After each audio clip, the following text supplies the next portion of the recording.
আলাইকুম বন্ধুরা, রাত্রের শুভেচ্ছা। এরকম পূর্ণিমার রাত্রে যখন আমরা চৈত্রিক মাসে গরম পরে রৌদ্রের তাপ লাগে, তখন নদীর ধারে এইভাবে বসে থাকতাম। নদীর ধারে এরকম সাইডে লাইট ধরে থাকতো, আলো দিত, কত সুন্দর দেখা যায়।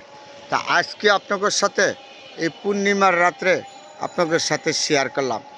এরকম রাত্রে যখন হয়তো তখন ওই যে সাইডে লাইট আলো জমে থাকতো, বিল্ডিং দেখা যেত, দালান দেখা যেত, কত সুন্দর পরিবেশমূলক একটা জায়গা।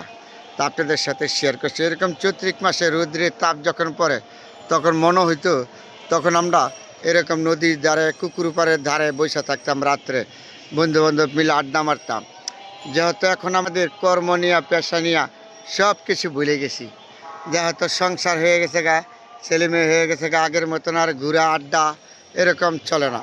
গ্রামের বাড়ি থেকেও আমরা আগে যাইতাম রাইতের, আমি গ্রামের মানুষ, গ্রামে বাস করতাম। তারপরে আড্ডা সাড্ডা দিয়া বৈশাখ সময় খাটায়া রাত্রে যাইতাম বাসা 12টা 1টা। এইগুলি ইতিহাস যখন মনে হয় তাহলে অনেক খারাপ লাগে। অনেক সময় দেখা গেছে আমরা এগুলি পরে না, এখন কর্ম নিয়ে পেশা নিয়ে আমরা সব কিছু ভুলে গেছি।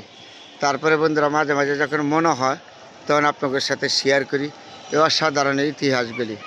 রাত্রে পূর্ণিমার রাত্রে কী সুন্দর লাইট জ্বলে রয়েছে, অসাধারণ সুন্দর না? পরিবেশের মতন জায়গাটা না? মাঝখানে একটা কুকুর, দুই সাইডে যে লাইট জ্বলে রয়েছে আলোগুলি, আবার দালান বিল্ডিং, অসাধারণমূলক একটা পরিবেশ আপনাদের সাথে আজকে রাত্রে এই পূর্ণিমার রাত্রে শেয়ার করলাম। দেখেন সবার সাথে আমি সবসময় ভালো মন্দ নিয়ে শেয়ার করি, ভালো মন্দ যেখানেই আছেন। এই পূর্ণিমার রাত্রে শুভেচ্ছা। কি সুন্দর একটা জায়গা দেখছেন, পরিবেশ দেখলে এই ইতিহাসগুলি মনে হয়, তখন আমরা নিজে নিজে ওই মনে করি আরে কী দিন ছিল, কোথায় ছিলাম, কোথায় থেকে কই আইলাম। এখন গ্রাম ছেড়ে শহরে আসছি, কর্ম নিয়ে ব্যস্ততার সময় পার করি, সব সময় পরিবার হয়ে গেছে গা, সংসার হয়ে গেছে গা, কর্মের মাঝে ব্যস্ত থাকি। তাহলে এই সমস্ত সময়গুলি ইতিহাস মনে হইলে আপনাদের সাথে শেয়ার করি। অসাধারণ একটা পরিবেশমূলক জায়গা বন্ধুরা, এত সুন্দর জায়গা কারণও ভালো না লাগে। তখন রাত্রে আপনাদের সাথে তখন আপনাদের সাথে সুন্দর জায়গাগুলি চেষ্টা করি সবসময় উড়াবার জন্য, দেখাবার জন্য। এত সুন্দর পরিবেশমূলক জায়গা।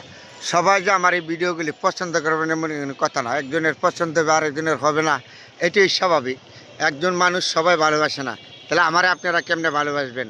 তারপরে যে ভালোবাসবেন তার প্রতিও রইল আমার আন্তরিকতা, যে না বাসবেন তারে তো সকল ফেসবুক ফ্রেন্ড ফলোয়ার ভাই বন্ধুদের প্রতি রইল আমার ভালোবাসা। আসে থাকবে ইনশাল্লাহ, যতদিন বেঁচে থাকি চেষ্টা করবো সবসময় আপনাদের সাথে ভালো কিছু দেখাবার জন্য, ভালো কিছু রাখার জন্য।